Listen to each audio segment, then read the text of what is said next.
Le journal d'une femme de chambre, chapitre 15. 20 novembre. Joseph, ainsi qu'il était convenu, est parti hier matin pour Cherbourg. Quand je suis descendue, il n'est déjà plus là. Marianne, mal réveillée, les yeux bouffis, la gorge grayonnante, tire de l'eau à la pompe. Il y a encore sur la table de la cuisine l'assiette où Joseph vient de manger sa soupe et le pichet de cidre vide. Je suis inquiète et en même temps je suis contente car je sens bien que c'est seulement d'aujourd'hui que se prépare enfin pour moi une vie nouvelle. Le jour se lève à peine, l'air est froid. Au-delà du jardin, la campagne dort encore sous d'épais rideaux de brume. Et j'entends au loin, venant de la vallée invisible, le bruit très faible d'un sifflet de locomotive. C'est le train qui emporte Joseph et ma destinée. Je renonce à déjeuner. Il me semble que j'ai quelque chose de trop gros, de trop lourd qui m'emplit l'estomac. Je n'entends plus le sifflet. La brume s'épaissit, gagne le jardin. Et si Joseph n'allait plus jamais revenir ? Toute la journée, j'ai été distraite, nerveuse, extrêmement agitée. Jamais la maison ne m'a été plus pesante. Jamais les longs corridors ne m'ont paru plus mornes, d'un silence plus glacé. Jamais je n'ai autant détesté le visage hargneux et la voix glapissante de madame. Impossible de travailler. J'ai eu avec madame une scène très violente, à la suite de laquelle j'ai bien cru que je serais obligée de partir. Et je me demande ce que je vais faire durant ces 6 jours sans Joseph. Je redoute l'ennui d'être seule au repas avec Marianne. J'aurais vraiment besoin d'avoir quelqu'un avec qui parler. En général, dès que le soir arrive, Marianne, sous l'influence de la boisson, tombe dans un complet abrutissement. Son cerveau s'engourdit, sa langue s'empâte, ses lèvres pendent et luisent comme la margelle usée d'un vieux puits. Et elle est triste, triste à pleurer. Je ne puis tirer d'elle que de petites plaintes, de petits cris, de petits vagissements d'enfants. Cependant, hier soir, moins ivre qu'à l'ordinaire, elle me confie au milieu de gémissements qui n'en finissent pas, qu'elle a peur d'être enceinte. Marianne enceinte. Ça, par exemple, c'est le comble. Mon premier mouvement est de rire, mais j'éprouve bientôt une douleur vive, quelque chose comme un coup de fouet au creux de l'estomac. Si c'était de Joseph que Marianne fut enceinte. Je me rappelle que le jour de mon entrée ici, j'ai tout de suite soupçonné qu'ils puissent coucher ensemble. Mais ce soupçon stupide, rien depuis ne l'a justifié. Au contraire. Non, non, c'est impossible. Si Joseph avait eu des relations d'amour avec Marianne, je l'aurais su. Je l'aurais flairé. Non, cela n'est pas. Cela ne peut pas être. Et puis Joseph est bien trop artiste dans son genre. Je demande. Vous êtes sûre d'être enceinte, Marianne ? Marianne se tâte le ventre. Ses gros doigts s'enfoncent, disparaissent dans les plis du ventre, comme dans un coussin de caoutchouc mal gonflé. « Sûre ? Non, fait-elle. J'ai peur seulement. Et de qui pourriez-vous être enceinte, Marianne ? Elle hésite à répondre, puis brusquement, avec une sorte de fierté, elle proclame « De monsieur, donc !» Cette fois, j'ai failli étouffer de rire. Il ne manquait plus que ça, monsieur. Ah, il est complet, monsieur. Marianne, qui croit que mon rire est de l'admiration, se met à rire, elle aussi. Oui, oui, de monsieur, répète-t-elle. Mais comment se fait-il que je me sois aperçue de rien ? Comment ? Une telle chose si comique s'est passée, pour ainsi dire, sous mes yeux, et je n'ai rien vu, rien soupçonné. J'interroge Marianne, je la presse de questions, et Marianne raconte avec complaisance, en se rengorgeant un peu. Il y a 2 mois, monsieur est entré dans la laverie où j'étais en train de laver la vaisselle du déjeuner, Il n'y avait pas longtemps que vous étiez arrivé ici. Et tenez, justement, monsieur venait de causer avec vous sur l'escalier. Quand il est entré dans la laverie, monsieur faisait de grands gestes, soufflait très fort, avec les yeux rouges et hors la tête. J'ai cru qu'il allait tomber d'un coup de sang. Sans rien me dire, il s'est jeté sur moi, et j'ai bien vu de quoi il s'agissait. Monsieur, vous comprenez, je n'ai pas osé me défendre. Et puis on a si peu d'occasions ici. Ça m'a étonné, mais ça m'a fait plaisir. Alors il est revenu, souvent.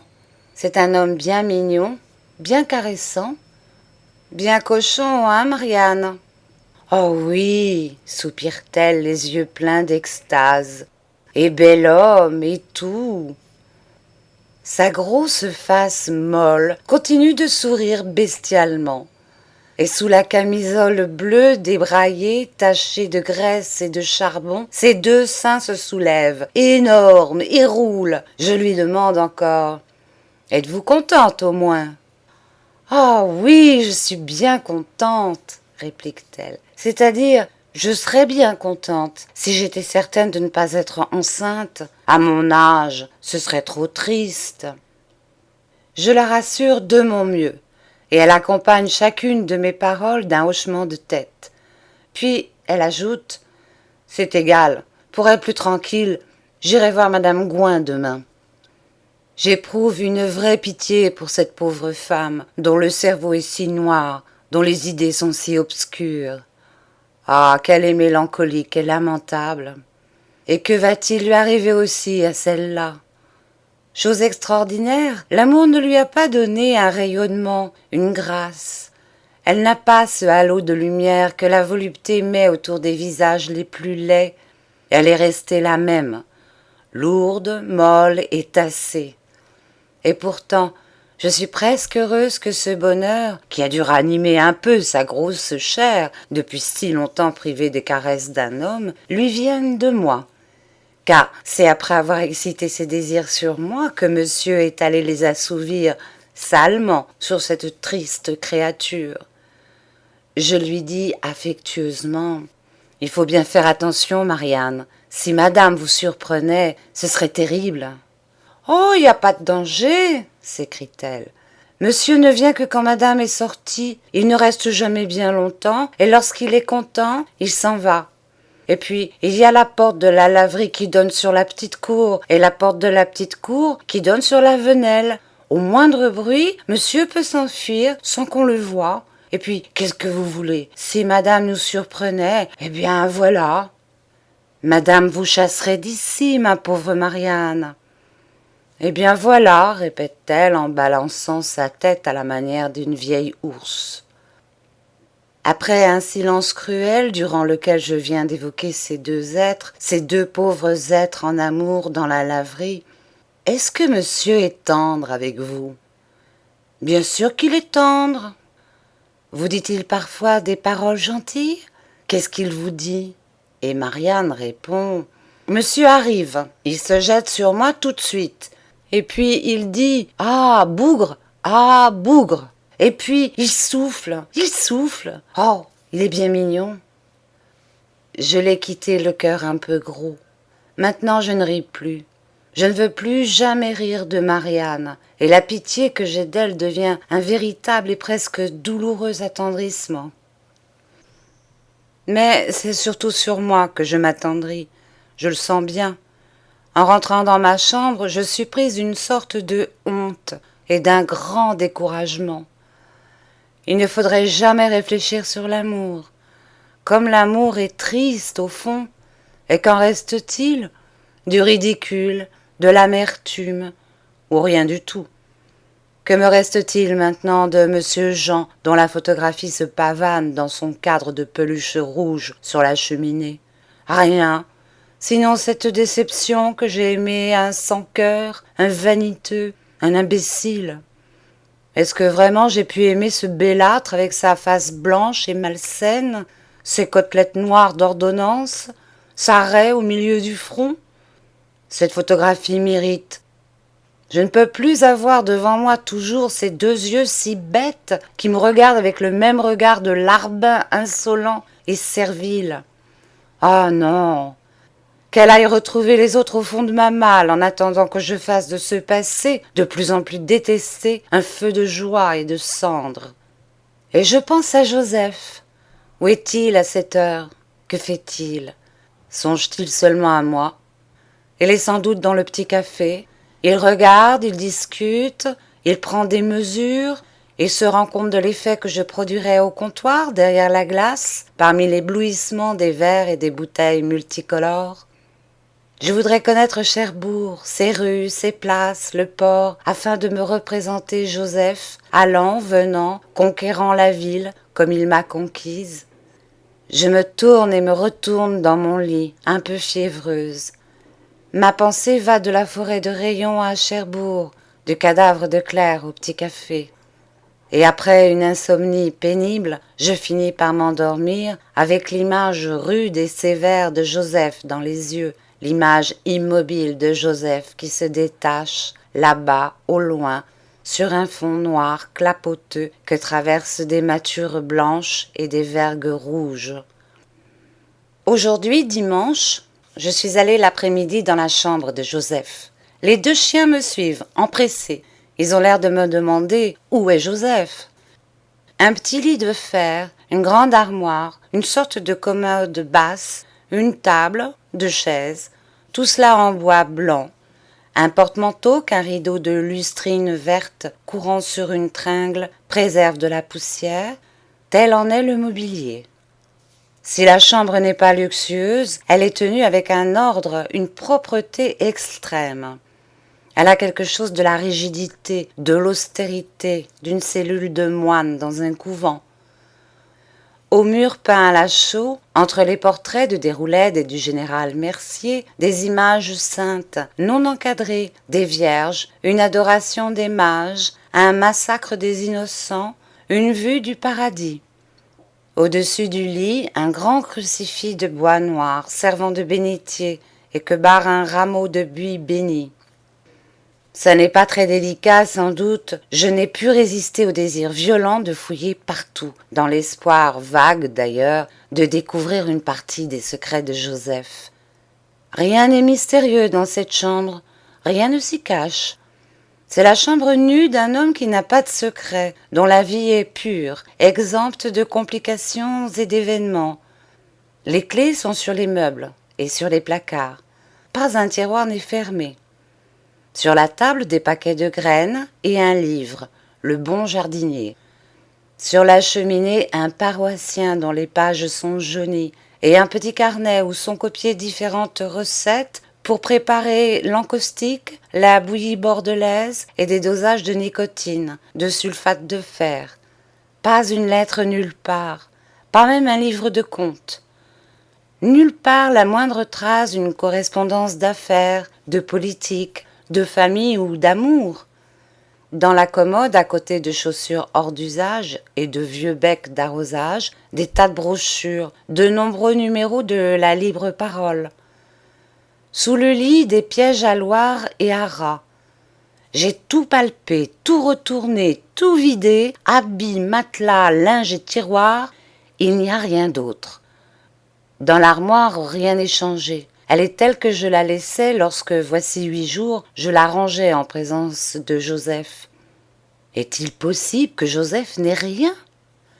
Est-il possible qu'il lui manque à ce point ces 1000 petites choses intimes et familières par où un homme révèle ses goûts, ses passions, ses pensées, un peu de ce qui domine sa vie? Ah si, pourtant, du fond du tiroir de la table, je retire une boîte à cigares, enveloppée de papier, ficelée par un quadruple tour de corde fortement noué.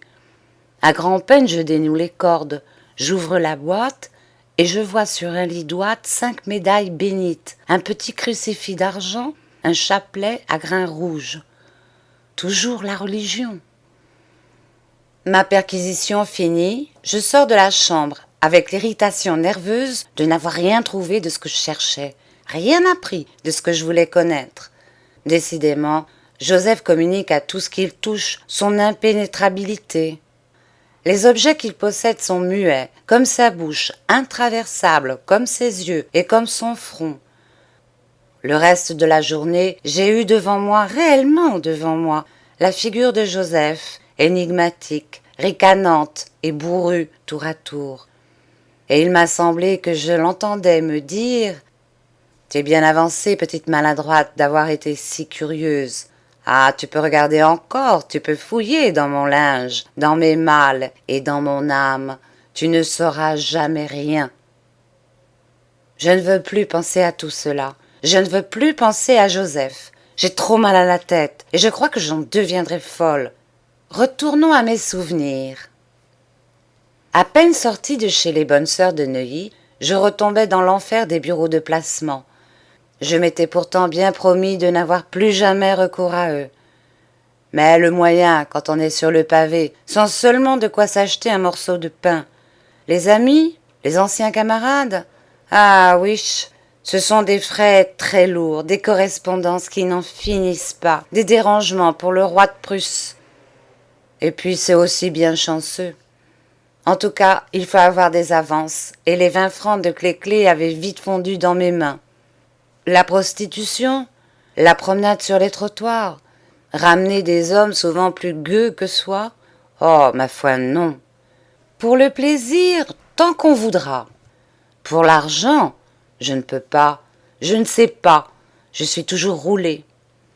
Je fus même obligée de mettre au clou quelques petits bijoux qui me restaient afin de payer mon logement et ma nourriture. Fatalement, la mistoufle vous ramène aux agences d'usure et d'exploitation humaine. Ah, les bureaux de placement, voilà un sale truc. D'abord, il faut donner 10 sous pour se faire inscrire. Ensuite, au petit bonheur des mauvaises places. Dans ces affreuses baraques, ce ne sont pas les mauvaises places qui manquent.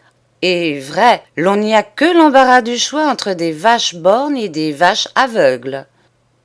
Aujourd'hui, des femmes de rien, des petites épicières de 4 sous, se mêlent d'avoir des domestiques et de jouer à la comtesse. Quelle pitié! Si, après des discussions, des enquêtes humiliantes et de plus humiliants marchandages, vous parvenez à vous arranger avec une de ces bourgeoises rapaces, vous devez à la placeuse 3% sur toute une année de gage. Tant pis par exemple si vous ne restez que 10 jours dans la place qu'elle vous a procurée. Cela ne la regarde pas. Son compte est bon et la commission entière exigée. Ah, elles connaissent le truc. Elles savent où elles vous envoient et que vous leur reviendrez bientôt. Ainsi, moi, j'ai fait 7 places en 4 mois et demi. Une série à la noire, des maisons impossibles, pire que des bagnes. Eh bien, j'ai dû payer au bureau 3% sur 7 années, c'est-à-dire en comprenant les 10 sous renouvelés de l'inscription, plus de 90 francs. Et il n'y avait rien de fait, et tout était à recommencer. Est-ce juste cela? N'est-ce pas un abominable vol? Le vol, de quelque côté que l'on se retourne, on n'aperçoit partout que du vol. Naturellement, ce sont toujours ceux qui n'ont rien qui sont le plus volés, et volés par ceux qui ont tout. Mais comment faire? On rage, on se révolte, et finalement on se dit que mieux vaut encore être volé que de crever, comme des chiens dans la rue. Le monde est joliment mal fichu, voilà qui est sûr.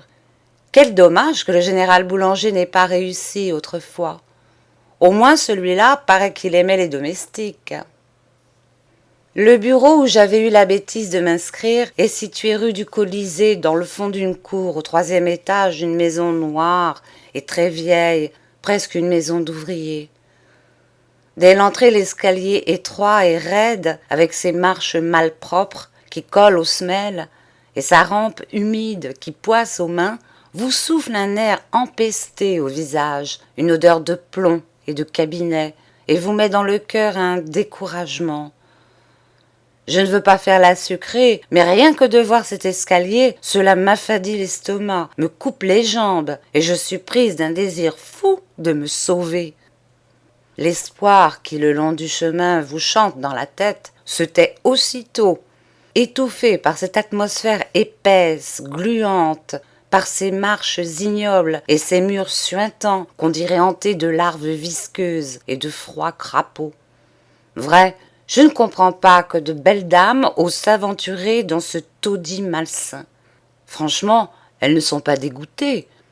Mais qu'est-ce qui les dégoûte aujourd'hui, les belles dames? Elles n'iraient pas dans une pareille maison pour secourir un pauvre, mais pour embêter une domestique, elles iraient le diable sait où. Ce bureau était exploité par madame Paula Durand, une grande femme de 45 ans à peu près, qui, sous des bandeaux de cheveux légèrement ondulés et très noirs, malgré des chairs amollies, comprimées dans un terrible corset, gardait encore des restes de beauté, une prestance majestueuse, et un œil, mazette. Ce qu'elle a dû s'en payer, celle-là.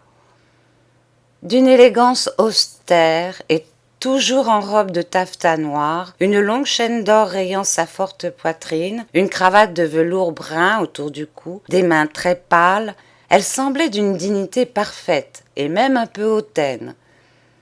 Elle vivait collée avec un petit employé à la ville, monsieur Louis. Nous ne le connaissions que sous son prénom. C'était un drôle de type, extrêmement myope, à gestes menus, toujours silencieux et très gauche, dans un veston gris râpé et trop court. Triste, peureux, voûté, quoique jeune, il ne paraissait pas heureux, mais résigné. Il n'osait jamais nous parler, pas même nous regarder, car la patronne en était fort jalouse. Quand il entrait, sa serviette sous le bras, il se contentait de nous envoyer un petit coup de chapeau, sans tourner la tête vers nous, et traînant un peu la jambe, il glissait dans le couloir comme une ombre. Est-ce qu'il était éreinté, le pauvre garçon? Monsieur Louis, le soir, mettait au net la correspondance, tenait les livres et le reste. Madame Paula Durand ne s'appelait ni Paula ni Durand. Ces deux noms qui faisaient si bien accoler l'un à l'autre, elle les tenait, paraît-il, de deux messieurs morts aujourd'hui, avec qui elle avait vécu et qui lui avaient donné les fonds pour ouvrir son bureau. Son vrai nom était Joséphine Carpe. Comme beaucoup de placeuses, c'était une ancienne femme de chambre. Cela se voyait d'ailleurs à toutes ses allures prétentieuses, à des manières parodiques de grande dame acquises dans le service, et sous lesquelles, malgré la chaîne d'or et la robe de soie noire, transparaissait la crasse des origines inférieures. Elle se montrait insolente, c'est le cas de le dire, comme une ancienne domestique, mais cette insolence, elle la réservait exclusivement pour nous seuls, étant au contraire envers ses clientes d'une obséquiosité servile, proportionnée à leur rang social et à leur fortune.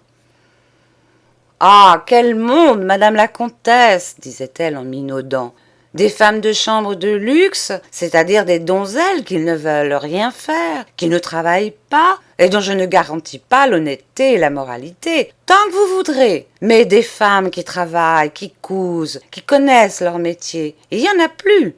Je n'en ai plus, personne n'en a plus, c'est comme ça. » Son bureau était pourtant achalandé. Elle avait surtout la clientèle du quartier des Champs-Élysées, composée en grande partie d'étrangères et de juives. Ah, j'en ai connu, là, des histoires. La porte s'ouvre sur un couloir qui conduit au salon où madame Paula Durand trône dans sa perpétuelle robe de soie noire. À gauche du couloir, c'est une sorte de trou sombre, une vaste antichambre avec des banquettes circulaires, et au milieu, une table recouverte d'une serge rouge décolorée. Rien d'autre. L'antichambre ne s'éclaire que par un vitrage étroit, pratiqué en haut et dans toute la longueur de la cloison qui la sépare du bureau. Un jour faux, un jour plus triste que de l'ombre tombe de ce vitrage, enduit les objets et les figures d'une lueur crépusculaire à peine.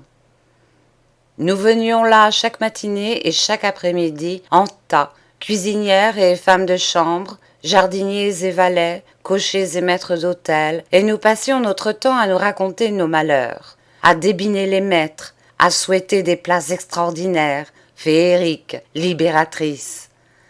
Quelques-unes apportaient des livres, des journaux, qu'elles lisaient passionnément, d'autres écrivaient des lettres, tantôt gaies, tantôt tristes. Nos conversations bourdonnantes étaient souvent interrompues par l'irruption soudaine, en coup de vent, de madame Paula Durand. « Taisez-vous donc, mesdemoiselles !» criait-elle. « On ne s'entend plus au salon. » Ou bien « Mademoiselle Jeanne !» appelait-elle d'une voix brève et glapissante. Mademoiselle Jeanne se levait, s'arrangeait un peu les cheveux, suivait la placeuse dans le bureau, d'où elle revenait quelques minutes après, une grimace de dédain aux lèvres. On n'avait pas trouvé ces certificats suffisants. Qu'est-ce qu'il leur fallait? Le prix Monthyon, alors? Un diplôme de rosière? Ou bien on ne s'était pas entendu sur le prix des gages. Ah non, des chippies! Un sale bastringue, rien à gratter. Elle fait son marché elle-même. Oh là là, 4 enfants dans la maison. Plus souvent. Tout cela ponctué par des gestes furieux ou obscènes. Nous y passions toutes, à tour de rôle, dans le bureau, appelées par la voix de plus en plus glapissante de madame Paula Durand, dont les chairs cireuses à la fin verdissaient de colère. Moi, je voyais tout de suite à qui j'avais affaire et que la place ne pourrait pas me convenir.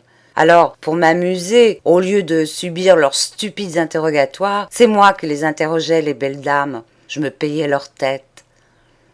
Madame est mariée? Sans doute. Ah, et madame a des enfants? Certainement. Des chiens?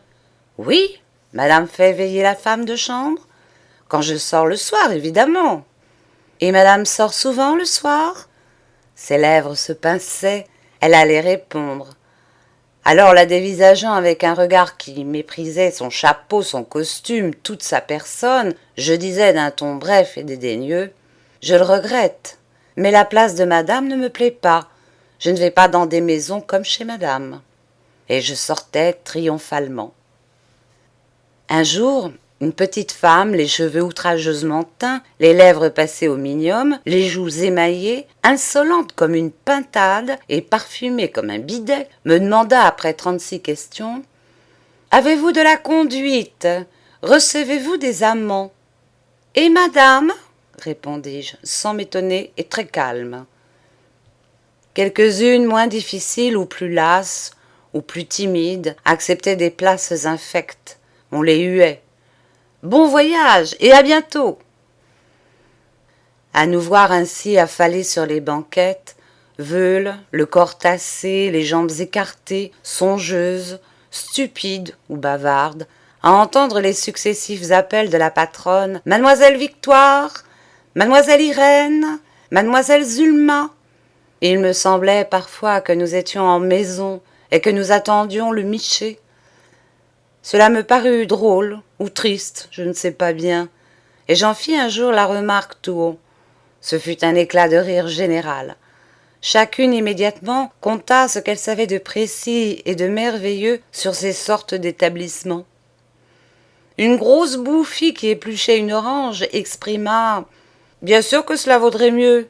On boulotte tout le temps là-dedans. Et du champagne, vous savez, mesdemoiselles, et des chemises avec des étoiles d'argent, et pas de corset. » Une grande sèche très noire de cheveux, les lèvres velues, et qui semblait très sale, dit « Oh, et puis ça doit être moins fatigant.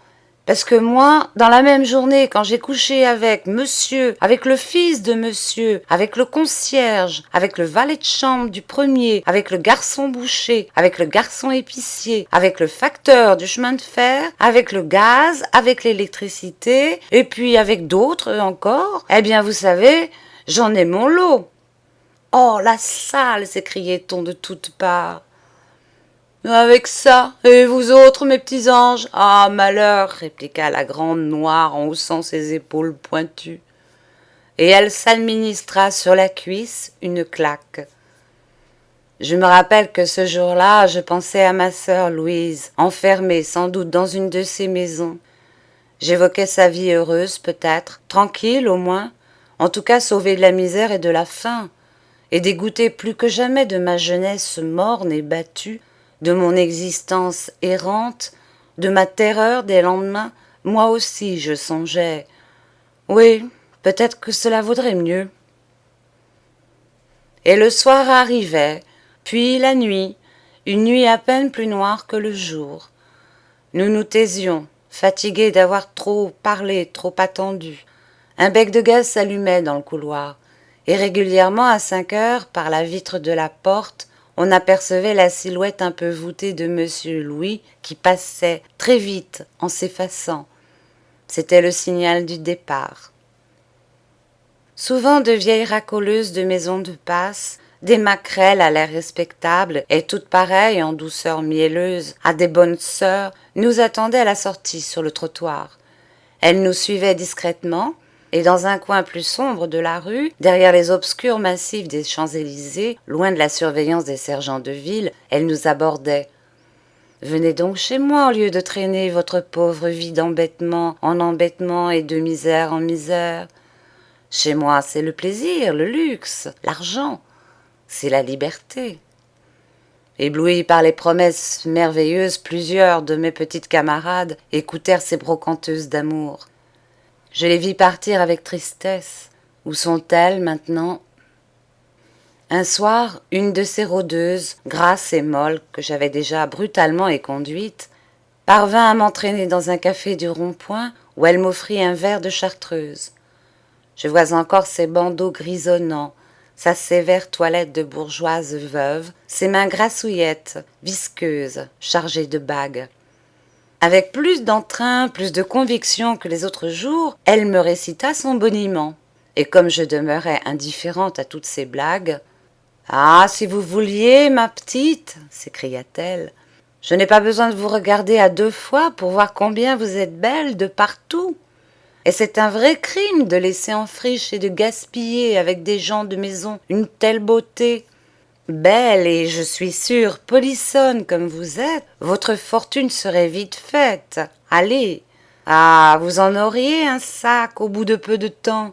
C'est que, voyez-vous, j'ai une clientèle admirable, de vieux monsieur très influents et très, très généreux. Le travail est quelquefois un peu dur, ça, je ne dis pas. Mais on gagne tant d'argent. Tout ce qu'il y a de mieux à Paris défile chez moi, des généraux illustres, des magistrats puissants, des ambassadeurs étrangers. » Elle se rapprocha de moi, baissant la voix. « Et si je vous disais que le président de la République lui-même... » « Mais oui, ma petite, ça vous donne une idée de ce qu'est ma maison.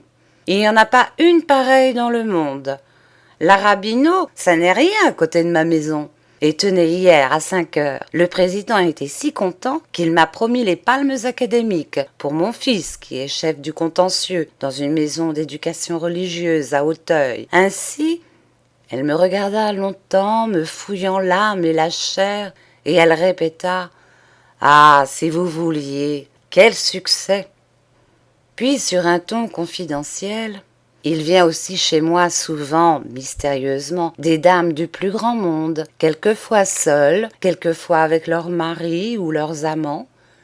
Ah, dame, vous comprenez, chez moi, il faut se mettre un peu à tout. » J'objectais un tas de choses, l'insuffisance de mon instruction amoureuse, le manque de lingerie de luxe, de toilettes, de bijoux. La vieille me rassura. « Si ce n'est que ça, dit-elle, il ne faut pas vous tourmenter parce que chez moi, la toilette, vous comprenez, c'est surtout la beauté naturelle. Une bonne paire de bas, sans plus. »« Oui, oui, je sais bien, mais encore, je vous assure qu'il ne faut pas vous tourmenter, insista-t-elle avec bienveillance. Ainsi, j'ai des clients très chics, principalement les ambassadeurs, qui ont des manies. Dame, à leur âge et avec leur argent, n'est-ce pas ? Ce qu'ils préfèrent, ce qui me le demandent le plus, c'est des femmes de chambre, des soubrettes, une robe noire très collante, un tablier blanc, un petit bonnet de linge fin. Par exemple, des dessous riches, ça oui. Mais écoutez bien, signez-moi un engagement de 3 mois et je vous donne un trousseau d'amour, tout ce qu'il y a de mieux. Et comme les soubrettes du théâtre français n'en ont jamais eu. Ça, je vous en réponds. Je demandai à réfléchir. Eh bien, c'est ça. Réfléchissez, conseilla cette marchande de viande humaine. Je vais toujours vous laisser mon adresse. Quand le cœur vous dira, eh bien vous n'aurez qu'à venir. Ah, je suis bien tranquille. Et dès demain, je vais vous annoncer au président de la République.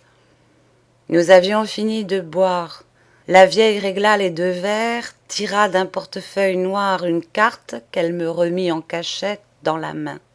Lorsqu'elle fut partie, je regardai la carte et je lus Madame Rebecca Ranvet, mode.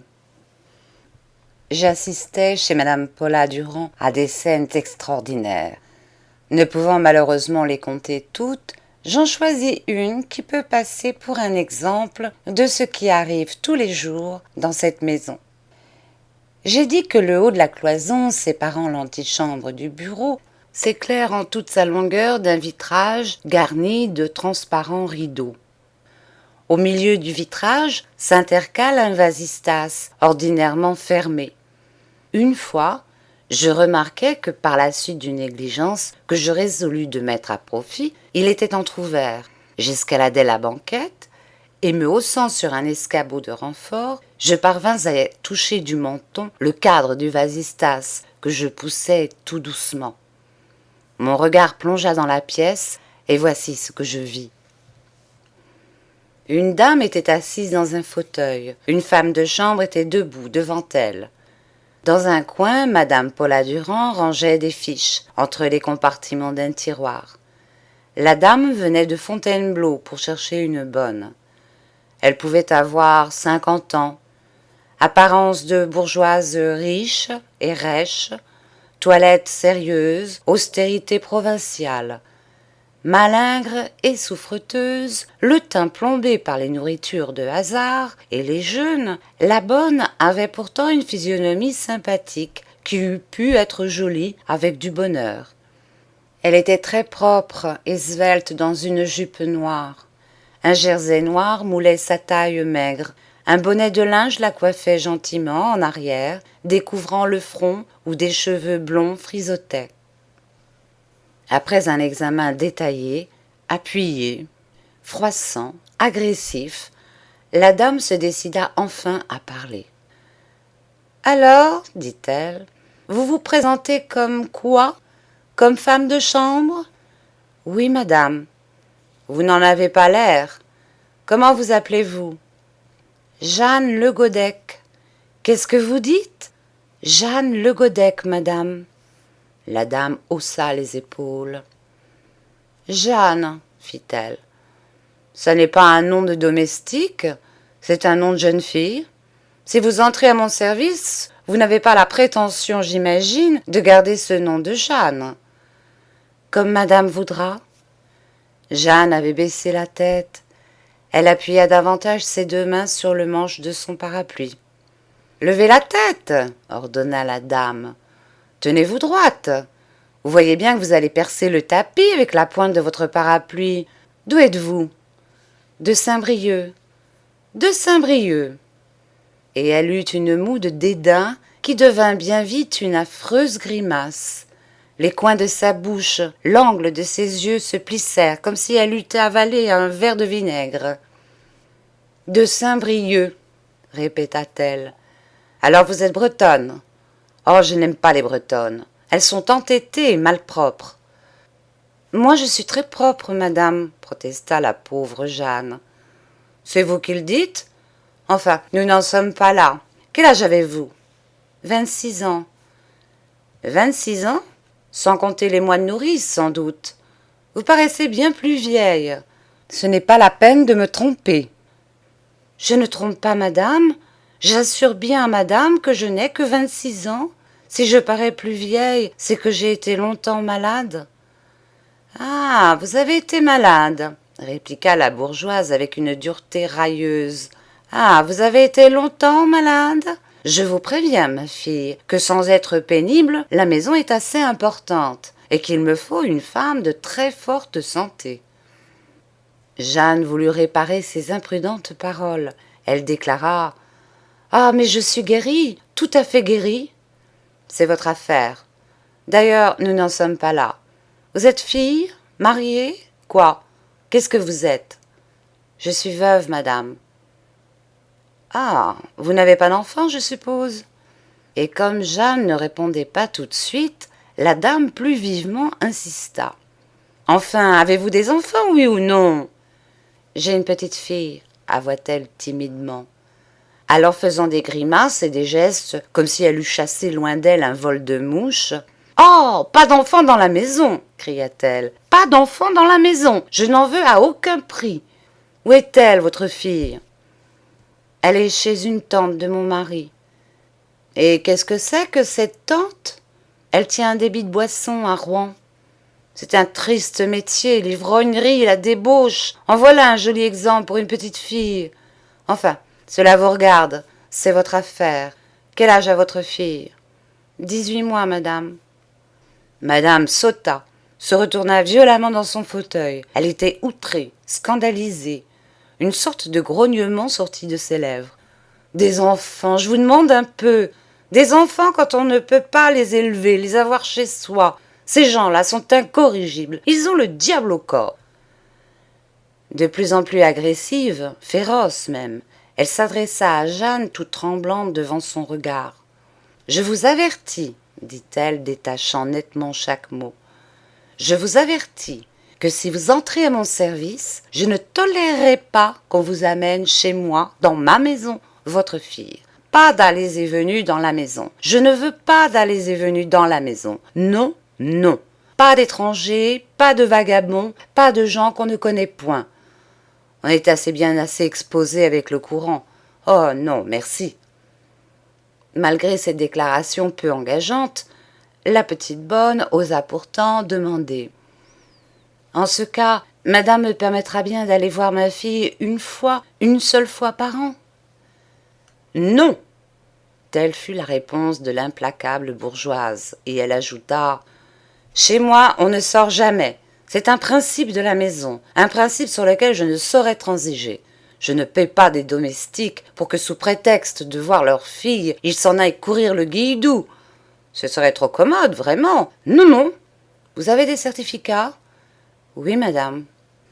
Elle tira de sa poche un papier dans lequel étaient enveloppés des certificats jaunis, froissés, salis, et elle l'étendit à madame, silencieusement, d'une pauvre main frissonnante. Celle-ci, du bout des doigts, comme pour ne pas se salir, et avec des grimaces de dégoût, en déplia un qu'elle se mit à lire à haute voix. « Je certifie que la fille… » S'interrompant brusquement, elle dirigea d'atroces regards vers Jeanne, anxieuse et de plus en plus troublée. « La fille ? Il y a bien la fille ! Ah, ça, vous n'êtes donc pas mariée ? Vous avez un enfant et vous n'êtes pas mariée. Qu'est-ce que cela signifie ? » La bonne expliqua. « Je demande bien pardon à madame, je suis mariée depuis 3 ans, et ce certificat date de 6 ans. Madame peut voir. Enfin, c'est votre affaire. » Et elle reprit la lecture du certificat. « Que la fille Jeanne Le Godec est restée à mon service pendant 13 mois, et que je n'ai rien eu à lui reprocher sous le rapport du travail, de la conduite et de la probité. » Oui, c'est toujours la même chose. Des certificats qui ne disent rien, qui ne prouvent rien. Ce ne sont pas des renseignements, ça. Où peut-on écrire à cette dame ? Elle est morte. Elle est morte.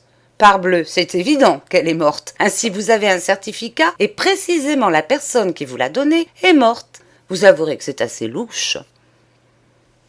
Tout cela a été dit avec une expression de suspicion très humiliante et sur un ton d'ironie grossière. Elle prit un autre certificat. « Et cette personne, elle est morte aussi, sans doute ?»« Non, madame. Madame Robert est en Algérie avec son mari, qui est colonel. »« En Algérie !» s'exclama la dame. « Naturellement. Et comment voulez-vous qu'on écrive en Algérie ?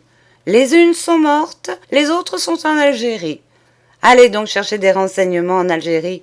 Tout cela est bien extraordinaire. » « Mais j'en ai d'autres, madame, » supplia l'infortunée Jeanne Le Godec. « Madame peut voir, madame pourra se renseigner. »« Oui, oui, oui, je vois que vous en avez beaucoup d'autres. Je vois que vous avez fait beaucoup de place, beaucoup trop de place même. À votre âge, comme c'est engageant. Enfin, laissez-moi vos certificats, je verrai. Autre chose maintenant, que savez-vous faire ? » ?»« Je sais faire le ménage, coudre, servir à table. » »« Vous faites bien les reprises ? » ?»« Oui, madame. »« Savez-vous engraisser les volailles ? » ?»« Non, madame. Ça n'est pas mon métier. »« Votre métier, ma fille, proféra sévèrement la dame, est de faire ce que vous commandent vos maîtres. Vous devez avoir un détestable caractère. »« Mais non, madame, je ne suis pas du tout répondeuse. »« Naturellement, vous le dites, elles le disent toutes. Et elles ne sont pas à prendre avec des pincettes. Enfin, voyons, Je vous l'avais déjà dit, je crois, sans être particulièrement dur, la place est assez importante. On se lève à 5 heures. En hiver aussi? En hiver aussi, oui, certainement. Et pourquoi dites-vous en hiver aussi? Est-ce qu'il y a moins d'ouvrages en hiver? Voilà une question ridicule. C'est la femme de chambre qui fait les escaliers, le salon, le bureau de monsieur, la chambre naturellement, tous les feux. La cuisinière fait l'antichambre, les couloirs, la salle à manger. Par exemple, je tiens à la propreté. Je ne veux pas voir chez moi un grain de poussière. Les boutons des portes bien astiqués, les meubles bien luisants, les glaces bien essuyées. Chez moi, la femme de chambre s'occupe de la basse-cour. Mais je ne sais pas, moi, madame. Vous apprendrez. C'est la femme de chambre qui savonne, lave, repasse, excepté les chemises de monsieur, qui coud. Je ne fais rien coudre au dehors, excepté mes costumes, qui sert à table, qui aide la cuisinière à essuyer la vaisselle, qui frotte. Il faut de l'ordre, beaucoup d'ordre. Je suis à cheval sur l'ordre, sur la propreté, et surtout sur la probité. D'ailleurs, tout est sous clé. Quand on veut quelque chose, on me le demande. J'ai horreur du gaspillage. Qu'est-ce que vous avez l'habitude de prendre le matin? Du café au lait, madame. Du café au lait? Vous ne vous gênez pas? Oui, elles prennent toutes maintenant du café au lait. Eh bien, ce n'est pas mon habitude à moi. Vous prendrez de la soupe. Ça vaut mieux pour l'estomac. Qu'est-ce que vous dites? Jeanne n'avait rien dit, mais on sentait qu'elle faisait des efforts pour dire quelque chose. Elle se décida. Je demande pardon à madame. Qu'est-ce que madame donne comme boisson? 6 litres de cidre par semaine. Je ne peux pas boire de cidre, madame. Le médecin me l'a défendu. Ah, le médecin vous l'a défendu. Eh bien, je vous donnerai 6 litres de cidre. Si vous voulez du vin, vous l'achèterez. Ça vous regarde. Que voulez-vous gagner?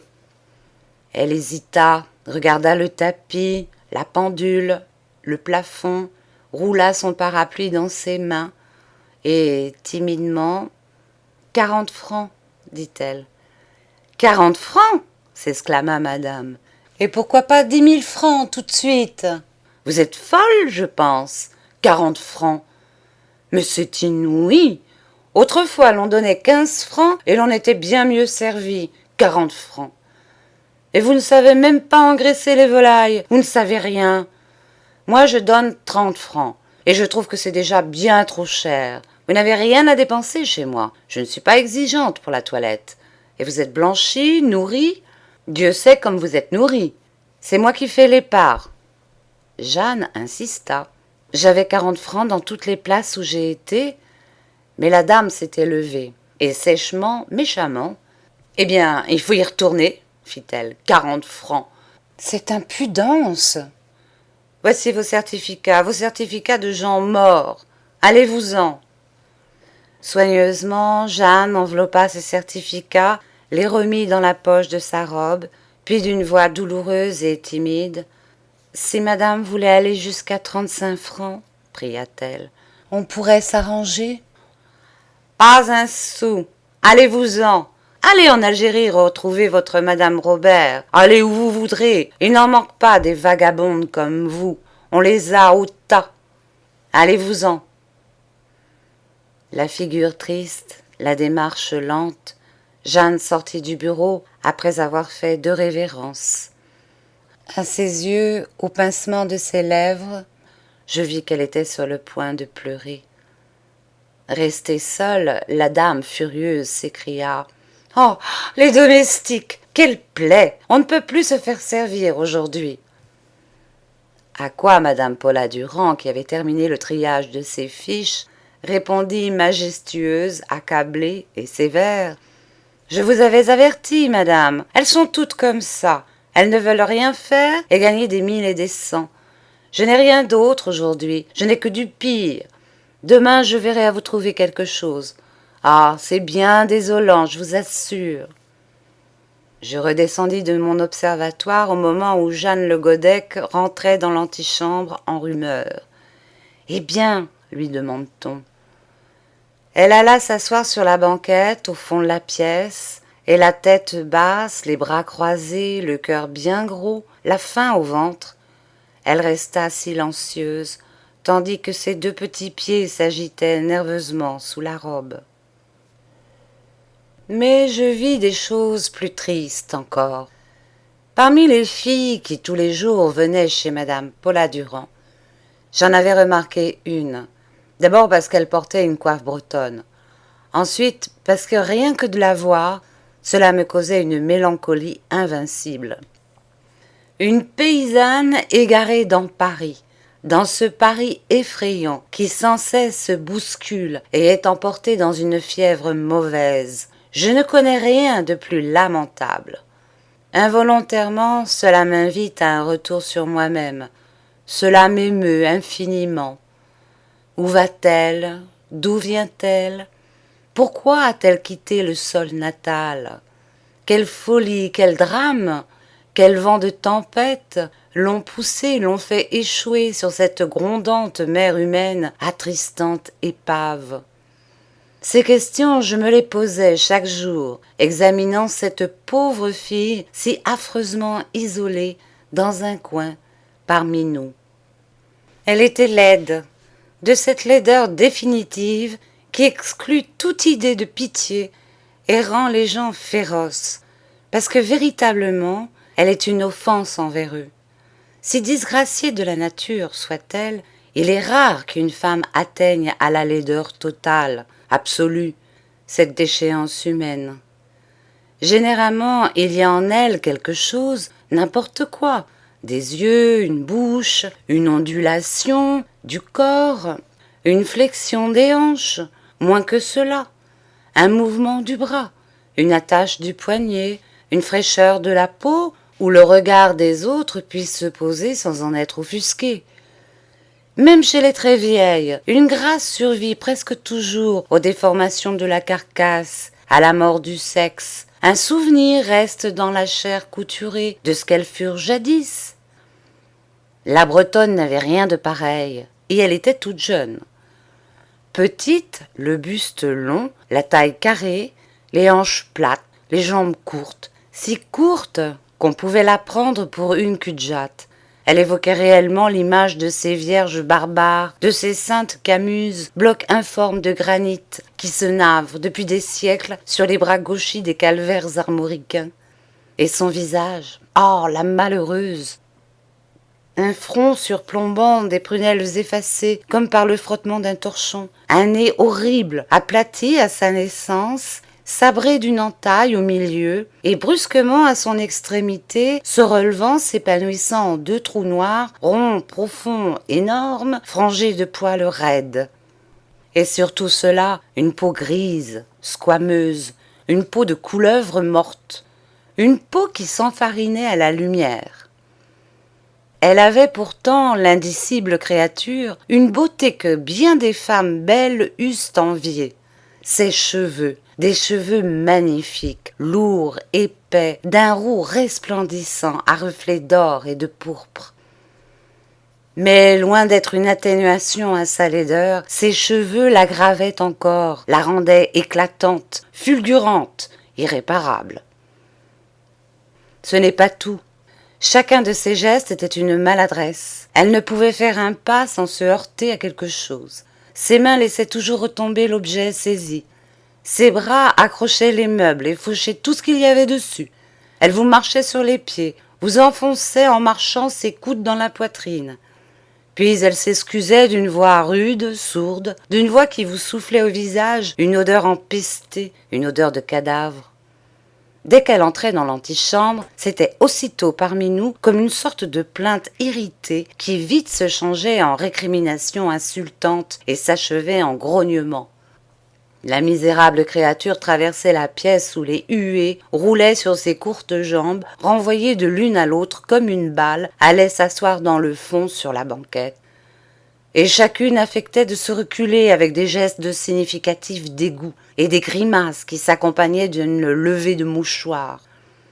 Alors, dans l'espace vide instantanément formé, derrière ce cordon sanitaire qui l'isolait de nous, La morne fille s'installait, s'accotait au mur, silencieuse et maudite, sans une plainte, sans une révolte, sans même avoir l'air de comprendre que ce mépris s'adressait à elle. Bien que je me mêlasse quelquefois pour faire comme les autres à ces jeux féroces, je ne pouvais me défendre envers la petite Bretonne d'une espèce de pitié.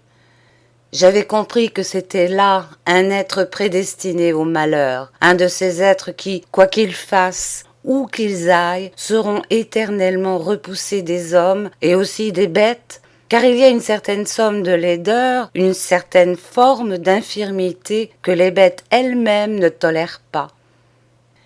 Un jour, surmontant mon dégoût, je m'approchai d'elle et lui demandai « Comment vous appelez-vous » ?»« Louise Randon. »« Je suis bretonne d'Audierne, et vous aussi vous êtes bretonne ?» Étonnée que quelqu'un voulût bien lui parler, et craignant une insulte ou une farce, elle ne répondit pas tout de suite. Elle enfouit son pouce dans les profondes cavernes de son nez. Je réitérai ma question. « De quelle partie de la Bretagne êtes-vous » Alors elle me regarda, et voyant sans doute que mes yeux n'étaient pas méchants, elle se décida à répondre. « Je suis de Saint-Michel-en-Grève, près de Lannion. » Je ne sus plus que lui dire. Sa voix me repoussait. Ce n'était pas une voix, c'était quelque chose de rauque et de brisé, comme un hoquet, quelque chose aussi de roulant, comme un gargouillement. Ma pitié s'en allait avec cette voix. Pourtant, je poursuivis. « Vous avez encore vos parents ?»« Oui, mon père, ma mère, 2 frères, 4 sœurs. Je suis l'aîné. »« Et votre père, qu'est-ce qu'il fait ?»« Il est maréchal ferrant. »« Vous êtes pauvre ?»« Mon père a 3 champs, 3 maisons, 3 batteuses. »« Alors il est riche. »« Bien sûr, il est riche. Il cultive ses champs, il loue ses maisons. Avec ses batteuses, il va dans la campagne battre le blé des paysans, et c'est mon frère qui fait les chevaux. Et vos sœurs ? Elles ont de belles coiffes avec de la dentelle et des robes bien brodées. Et vous ? Moi, je n'ai rien.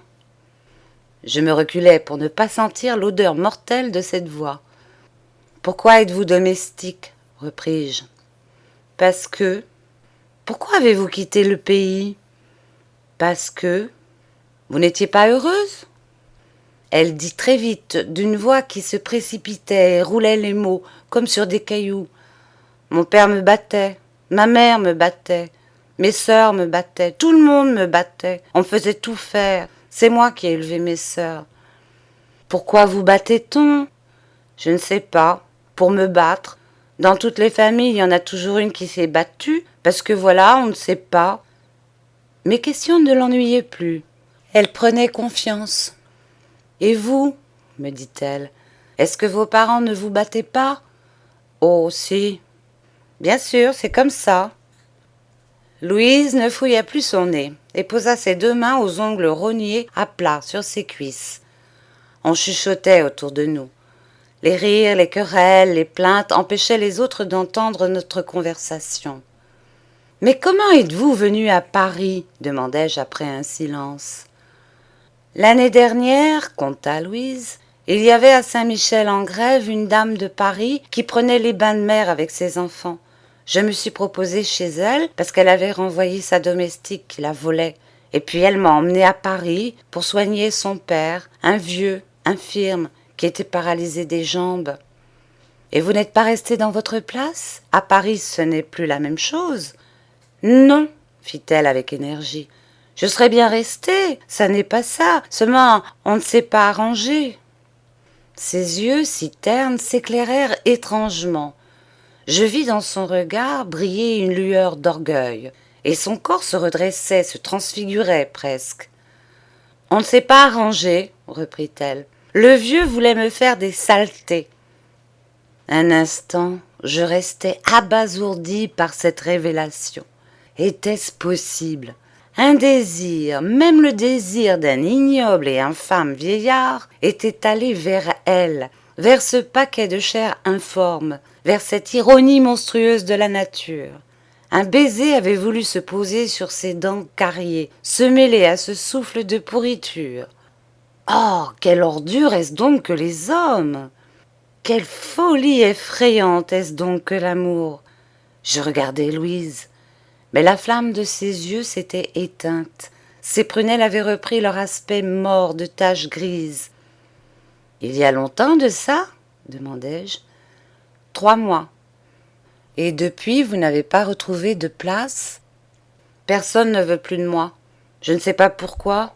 Quand j'entre dans le bureau, toutes les dames crient en me voyant. Non, non, non, je ne veux pas de celle-là. Il y a un sort sur moi, pour sûr. Car enfin, je ne suis pas laide, je suis très forte, je connais le service et j'ai de la bonne volonté. Si je suis trop petite, ce n'est pas de ma faute. Pour sûr, on a jeté un sort sur moi. Comment vivez-vous? Chez le logeur. Je fais toutes les chambres et je ravaude le linge. On me donne une paillasse dans une soupente et le matin un repas. Il y a donc de plus malheureuses que moi. Cette pensée égoïste ramena dans mon cœur la pitié évanouie.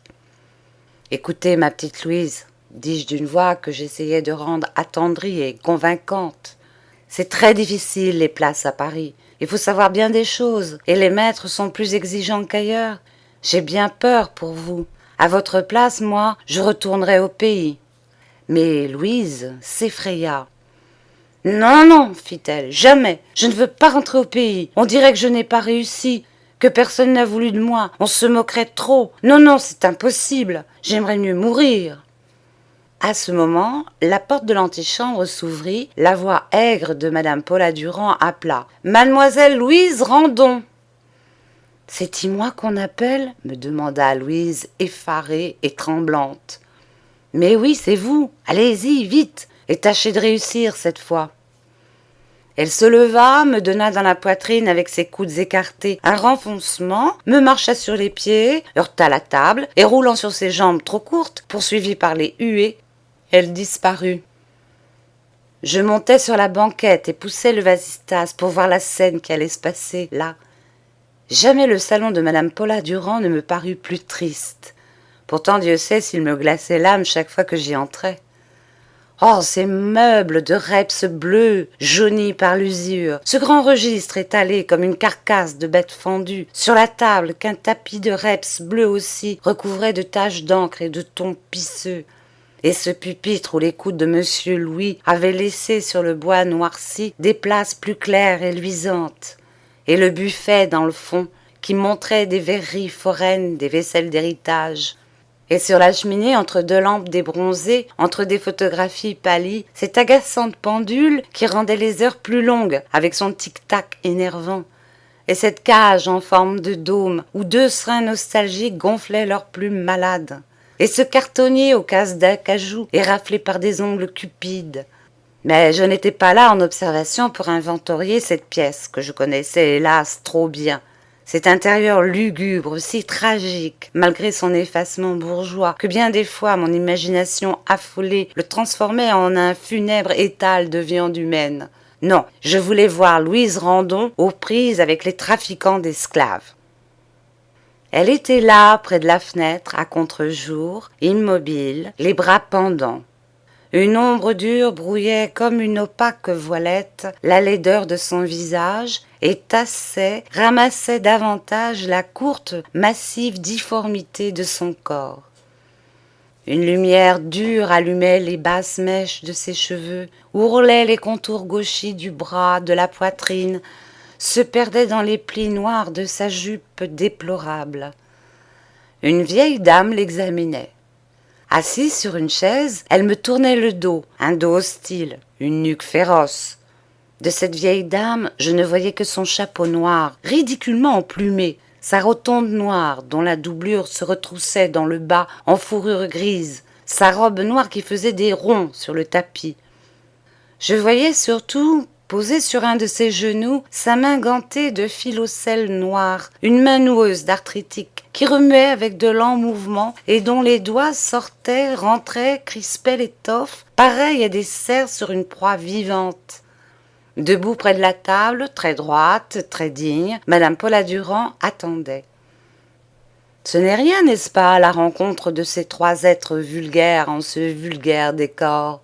Il n'y a, semble-t-il, dans ce fait banal, ni de quoi s'arrêter, ni de quoi s'émouvoir. Eh bien, cela me parut à moi un drame énorme, ces 3 personnes qui étaient là, silencieuses et se regardant. J'eus la sensation que j'assistais à une tragédie sociale terrible, angoissante, pire qu'un assassinat. J'avais la gorge sèche, mon cœur battit violemment. « Je ne vous vois pas bien, ma petite, » dit tout à coup la vieille dame. « Ne restez pas là, je ne vous vois pas bien. Allez dans le fond de la pièce, que je vous vois mieux. » Et elle s'écria d'une voix étonnée. « Mon Dieu, que vous êtes petite !» Elle avait, en disant ces mots, déplacé sa chaise et me montrait maintenant son profil. Je m'attendais à voir un nez crochu, de longues dents dépassant la lèvre, un œil jaune et rond d'épervier. Pas du tout. Son visage était calme, plutôt aimable. Au vrai, ses yeux n'exprimaient rien, ni méchanceté, ni bonté. Ce devait être une ancienne boutiquière retirée des affaires. Les commerçants ont ce talent de se composer des physionomies spéciales, où rien ne transparaît de leur nature intérieure. À mesure qu'ils s'endurcissent dans le métier et que l'habitude des gains injustes et rapides développe les instincts bas, les ambitions féroces, l'expression de leur face s'adoucit, ou plutôt se neutralise.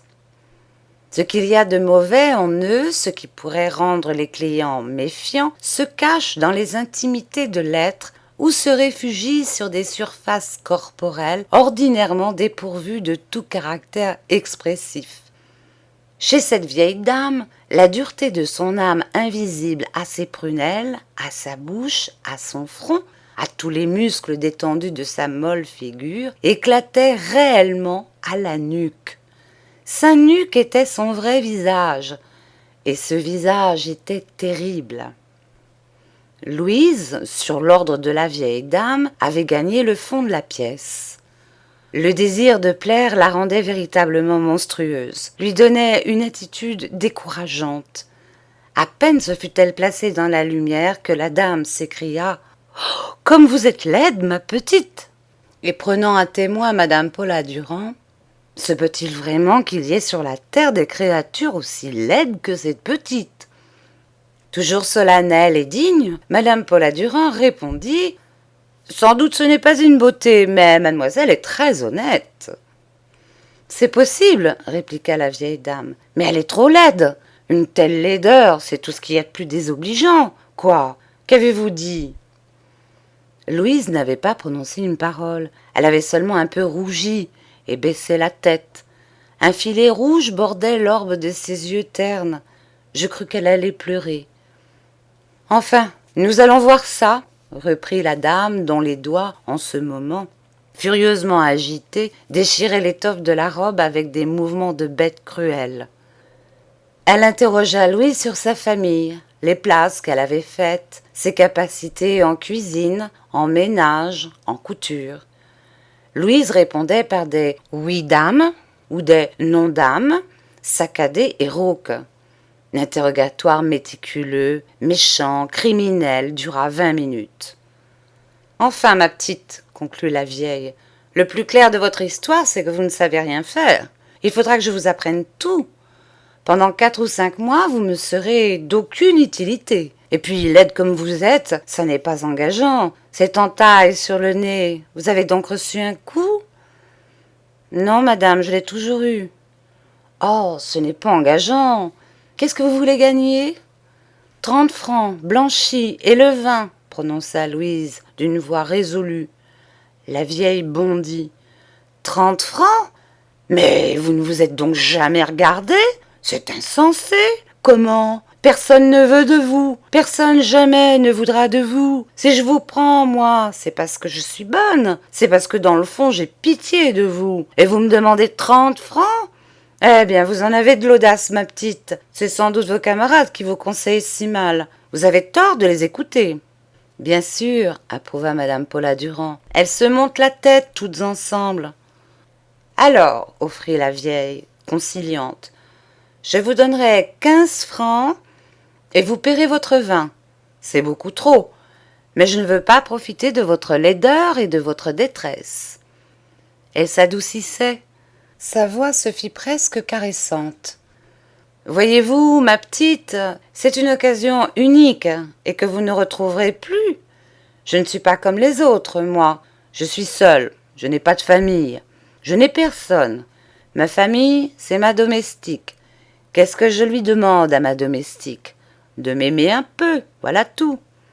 Ma domestique vit avec moi, mange avec moi, à part le vin. Ah, je l'adore, allez. Et puis, quand je mourrai, je suis très vieille et souvent malade. Quand je mourrai, bien sûr que je n'oublierai pas celle qui m'aura été dévouée, qui m'aura bien servi, bien soignée. Vous êtes laide, très laide, trop laide. Eh bien, mon Dieu, je m'habituerai à votre laideur, à votre figure. Il y en a de jolies qui sont de bien méchantes femmes, qui vous volent, c'est certain. La laideur, c'est quelquefois une garantie de moralité dans une maison. Vous n'amènerez pas d'homme chez moi, n'est-ce pas? Vous voyez que je sais vous rendre justice. Dans ces conditions-là, et bonne comme je suis, ce que je vous offre, ma petite, mais c'est une fortune, mieux qu'une fortune, une famille. » Louise était ébranlée.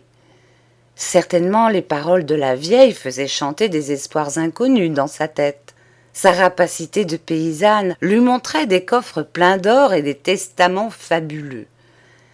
Et la vie en commun avec cette bonne maîtresse, la table partagée, des sorties fréquentes dans les squares et les bois suburbains, tout cela l'émerveillait.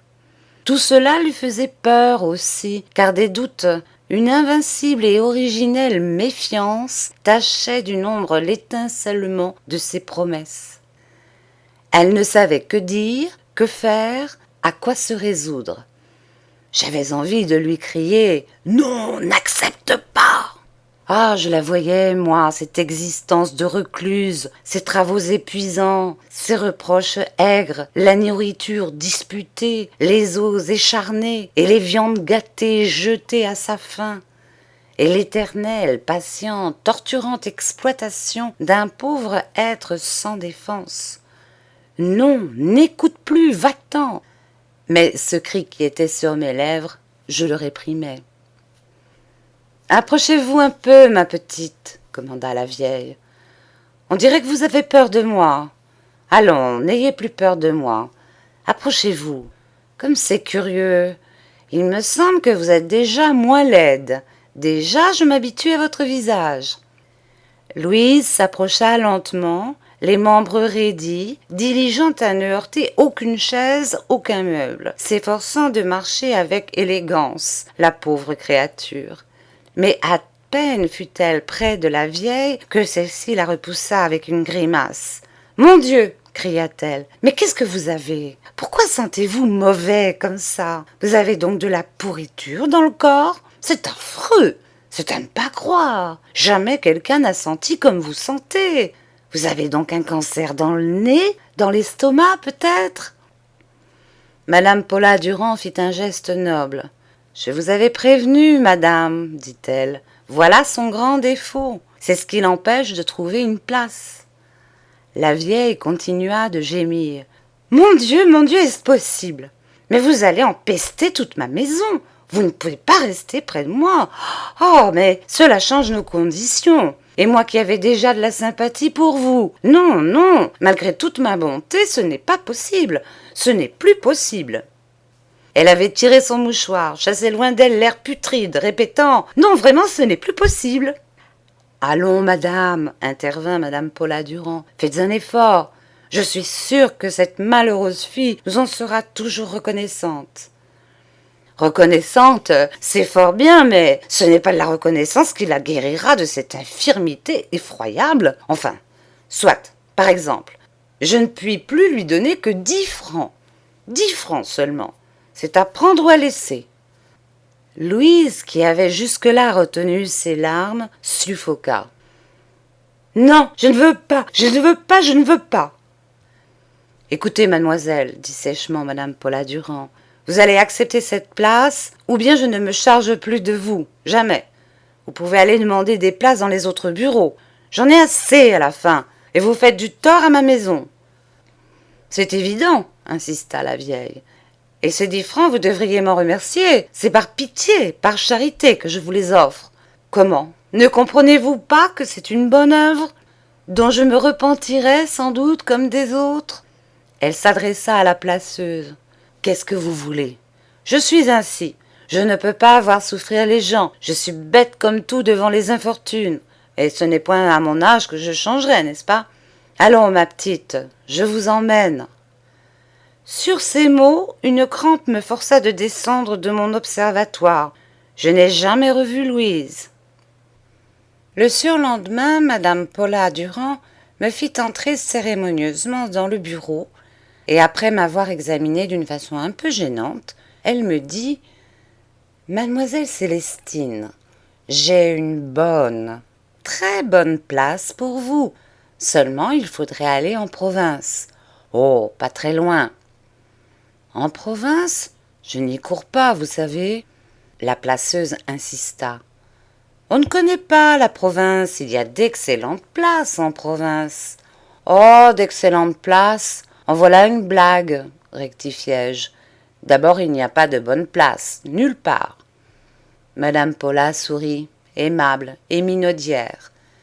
Jamais je ne l'avais vue sourire ainsi. Je vous demande pardon, mademoiselle Célestine. Il n'y a pas de mauvaise place. Parbleu, je le sais bien, il n'y a que des mauvais maîtres. Non, que de mauvais domestiques. Voyons, je vous donne des maisons, tout ce qu'il y a de meilleur. Ce n'est pas de ma faute si vous n'y restez point. Elle me regarda avec presque de l'amitié. D'autant que vous êtes très intelligente, vous représentez, vous avez une jolie figure, une jolie taille, des mains charmantes, pas du tout abîmées par le travail, des yeux qui ne sont pas dans vos poches. Il pourrait vous arriver des choses heureuses. On ne sait pas toutes les choses heureuses qui pourraient vous arriver, avec de la conduite, avec de l'inconduite, voulez-vous dire. Ça dépend des façons de voir. Moi, j'appelle ça de la conduite. Elle s'amollissait. Peu à peu, son masque de dignité tombait. Je n'avais plus devant moi que l'ancienne femme de chambre, experte à toutes les canailleries.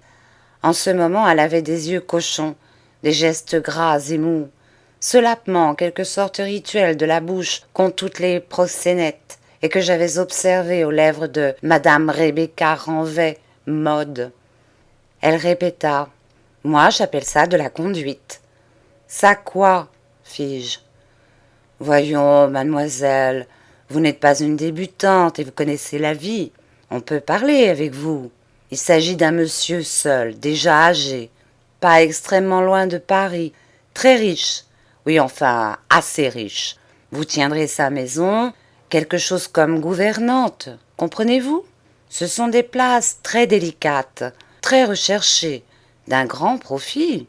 Il y a là un avenir certain pour une femme comme vous, intelligente comme vous, gentille comme vous, et qui aurait, je le répète, de la conduite.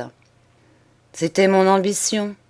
Bien des fois j'avais bâti de merveilleux avenirs sur la toquade d'un vieux, et ce paradis rêvé était là, devant moi, qui souriait, qui m'appelait. Par une inexplicable ironie de la vie, par une contradiction imbécile, et dont je ne puis comprendre la cause, ce bonheur tant de fois souhaité et qui s'offrait enfin, je le refusais net. Un vieux polisson? Ah non, je sors d'en prendre, et ils me dégoûtent trop les hommes, les vieux, les jeunes, et tous. Madame Paula Durand resta quelques secondes interdite. Elle ne s'attendait pas à cette sortie.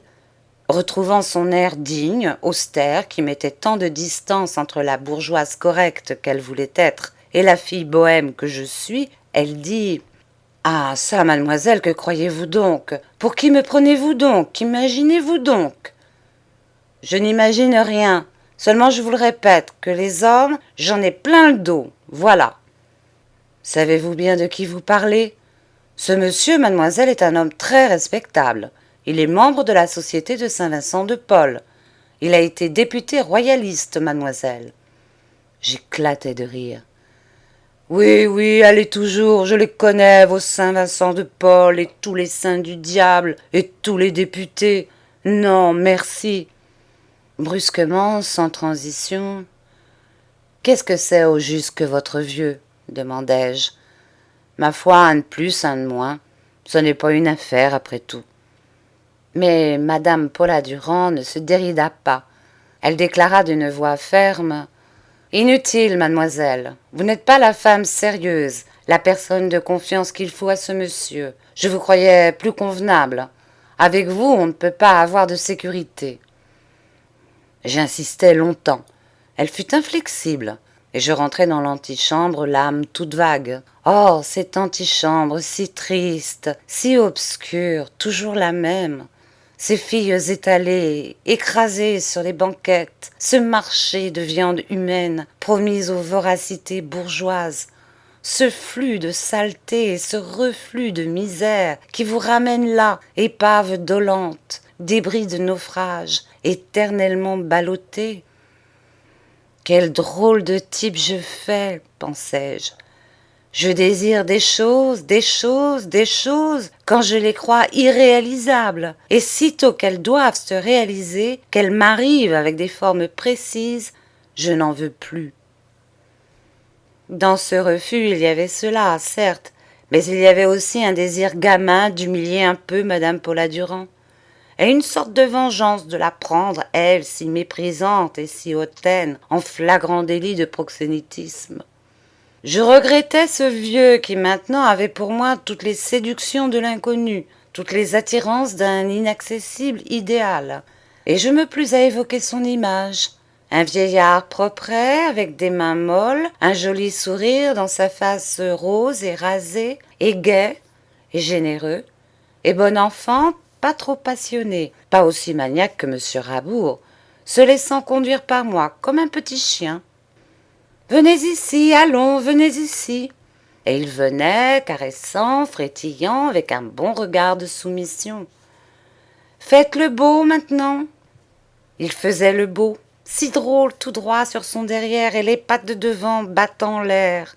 Oh, le bon toutou! Je lui donnais du sucre, je caressais son échine soyeuse, il ne me dégoûtait plus, et je songeais encore. Suis-je bête tout de même? Un bon chien-chien, un beau jardin, une belle maison, de l'argent, de la tranquillité, mon avenir assuré. Avoir refusé tout cela, et sans savoir pourquoi, et ne jamais savoir ce que je veux, et ne jamais vouloir ce que je désire. Je me suis donné à bien des hommes, et au fond, j'ai l'épouvante pire que cela, le dégoût de l'homme, quand l'homme est loin de moi. Quand il est près de moi, je me laisse prendre aussi facilement qu'une poule malade, et je suis capable de toutes les folies. Je n'ai de résistance que contre les choses qui ne doivent pas arriver, et les hommes que je ne connaîtrai jamais. Je crois bien que je ne serai jamais heureuse. L'antichambre m'accablait. Il me venait de cette obscurité, de ce jour blafard, de ces créatures étalées, des idées de plus en plus lugubres. Quelque chose de lourd et d'irrémédiable planait au-dessus de moi. Sans attendre la fermeture du bureau, je partis le cœur gros, la gorge serrée. Dans l'escalier, je croisais monsieur Louis. S'accrochant à la rampe, il montait lentement, péniblement les marches. Nous nous regardâmes une seconde. Il ne me dit rien, moi non plus. Je ne trouvais aucune parole, mais nos regards avaient tout dit. Ah, lui aussi n'était pas heureux. Je l'écoutais un instant monter les marches, puis je dégringolais l'escalier. Pauvre petit bougre. Dans la rue, je restais un moment étourdi. Je cherchais des yeux les recruteuses d'amour. Le dos rond, la toilette noire de madame Rebecca Ranvet, mode. Ah, si je l'avais vue, je serais allée à elle, je me serais livrée à elle. Aucune n'était là. Des gens passaient, affairés et indifférents, qui ne faisaient point attention à ma détresse. Alors je m'arrêtais chez un mastroquet, où j'achetais une bouteille d'eau de vie, et après avoir flâné, toujours hébété, la tête lourde, je rentrai à mon hôtel. Vers le soir, tard, j'entendis qu'on frappait à ma porte. Je m'étais allongée sur le lit, à moitié nue, stupéfiée par la boisson. « Qui est là ?» criai-je. « C'est moi. »« Qui, toi ?»« Le garçon. » Je me levai les seins hors la chemise, les cheveux défaits et tombant sur mon épaule, et j'ouvris la porte. « Que veux-tu » Le garçon sourit. C'était un grand gaillard à cheveux roux que j'avais plusieurs fois rencontré dans les escaliers et qui me regardait toujours avec d'étranges regards. « Que veux-tu » répétai-je. Le garçon sourit encore, embarrassé, et roulant entre ses gros doigts le bas de son tablier bleu, taché de plaques d'huile. Il bégaya. « Mamselle, je... » Il considérait d'un air de morne désir mes seins, mon ventre presque nu, ma chemise que la courbe des hanches arrêtait.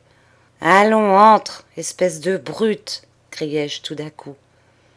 Et le poussant dans ma chambre, je refermai la porte violemment sur nous deux. Oh, misère de moi! On nous retrouva le lendemain ivres et vautrés sur le lit. Dans quel état, mon Dieu! Le garçon fut renvoyé. Je n'ai jamais su son nom. Je ne voudrais pas quitter le bureau de placement de Madame Paula Durand sans donner un souvenir à un pauvre diable que j'y rencontrais. C'était un jardinier veuf depuis 4 mois et qui venait chercher une place.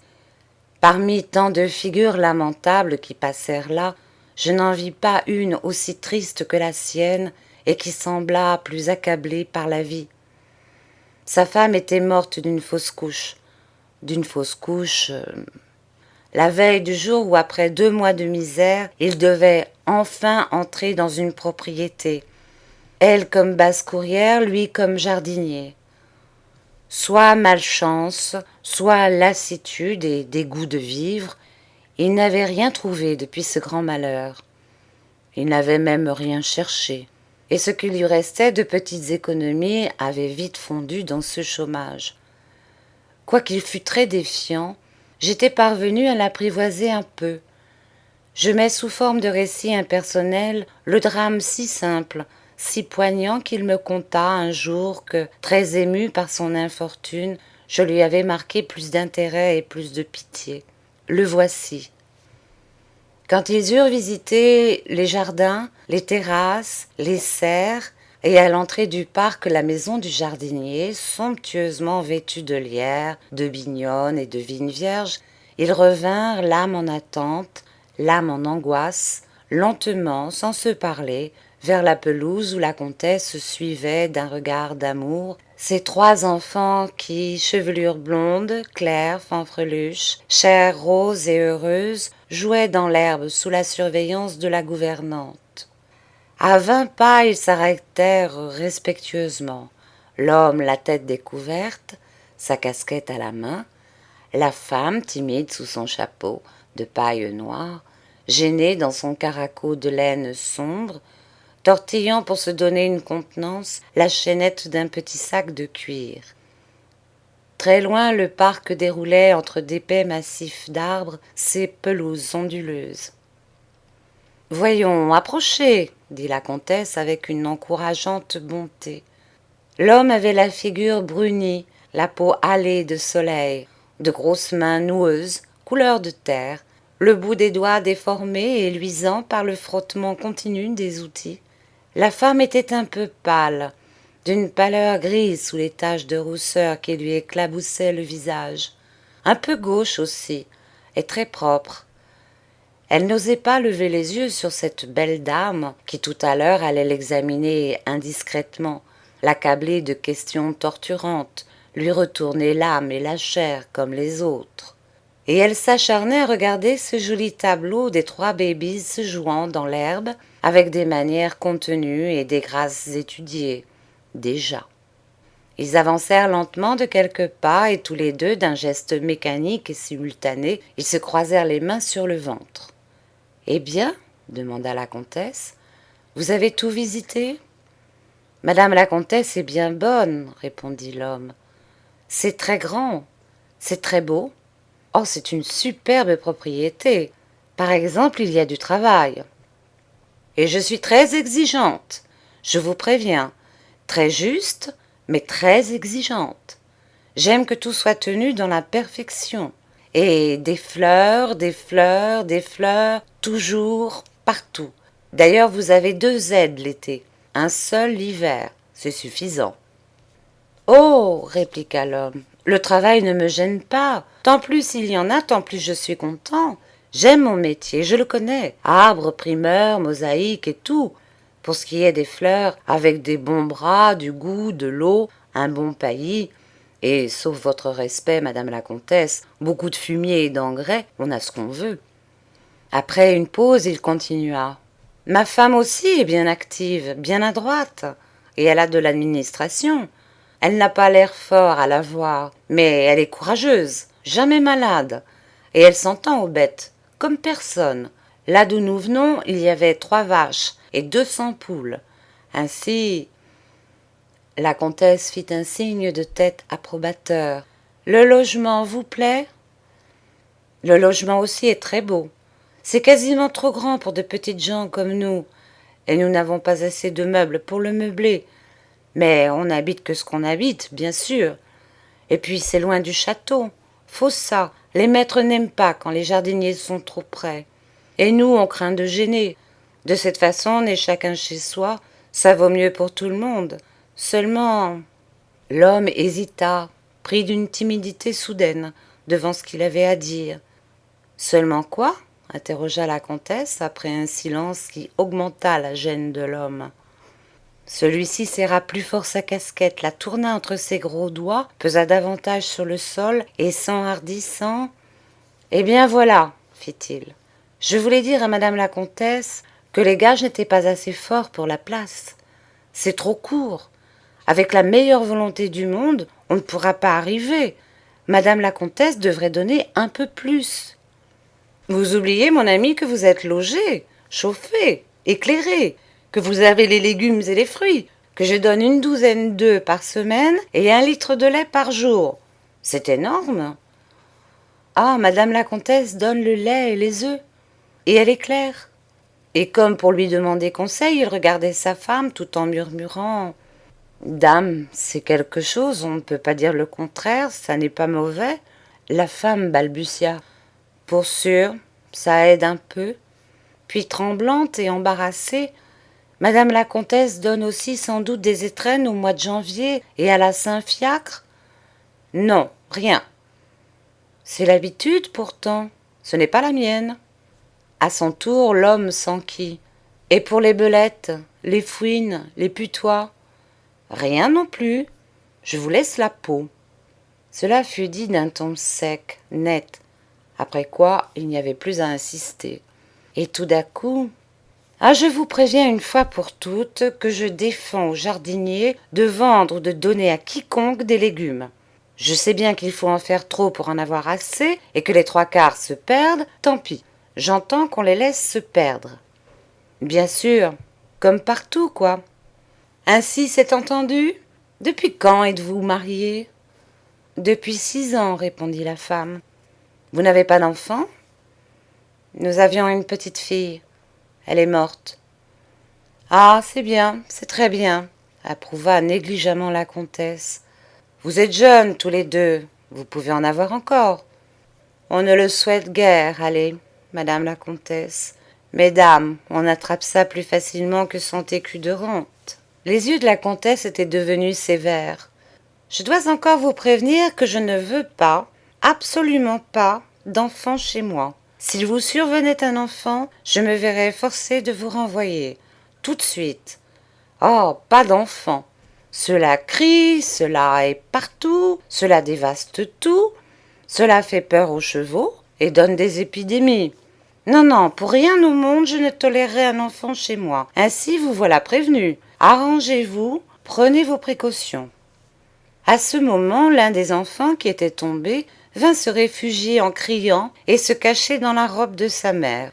Celle-ci le prit dans ses bras, le berça avec des paroles gentilles, le câlina, l'embrassa tendrement et le renvoya apaisé, souriant, avec les 2 autres. La femme se sentit subitement le cœur bien gros. Elle crut qu'elle n'aurait pas la force de retenir ses larmes. Il n'y avait donc de joie, de tendresse, d'amour, de maternité que pour les riches. Les enfants s'étaient remis à jouer sur la pelouse. Elle les détesta d'une haine sauvage. Elle eût voulu les injurier, les battre, les tuer. Injurier et battre aussi cette femme insolente et cruelle, cette mère égoïste qui venait de prononcer des paroles abominables, des paroles qui condamnaient à ne pas naître tout ce qui dormait d'humanité future dans son ventre de pauvresse. Mais elle se contint, et elle dit simplement, sur un nouvel avertissement plus autoritaire que les autres, « On fera attention, madame la comtesse, on tâchera. » C'est cela, car je ne saurais trop vous le répéter, hein. C'est un principe chez moi, un principe avec lequel je ne transigerai jamais. Et elle ajouta avec une inflexion presque caressante dans la voix, « D'ailleurs, croyez-moi, quand on n'est pas riche, mieux vaut ne pas avoir d'enfants. » L'homme, pour plaire à sa future maîtresse, conclut, « Bien sûr, madame la comtesse parle bien. » Mais une haine était en lui. La lueur sombre et farouche qui passa comme un éclair dans ses yeux démentait la servilité forcée de ses dernières paroles. La comtesse ne vit point briller cette lueur de meurtre, car instinctivement elle avait le regard fixé sur le ventre de la femme qu'elle venait de condamner à la stérilité ou à l'infanticide. Le marché fut vite conclu. Elle fit ses recommandations, détailla minutieusement les services qu'elle attendait de ses nouveaux jardiniers, et comme elle les congédiait d'un hautain sourire, elle dit sur un ton qui n'admettait pas de réplique, « Je pense que vous avez des sentiments religieux. Ici, tout le monde va le dimanche à la messe et fait ses Pâques.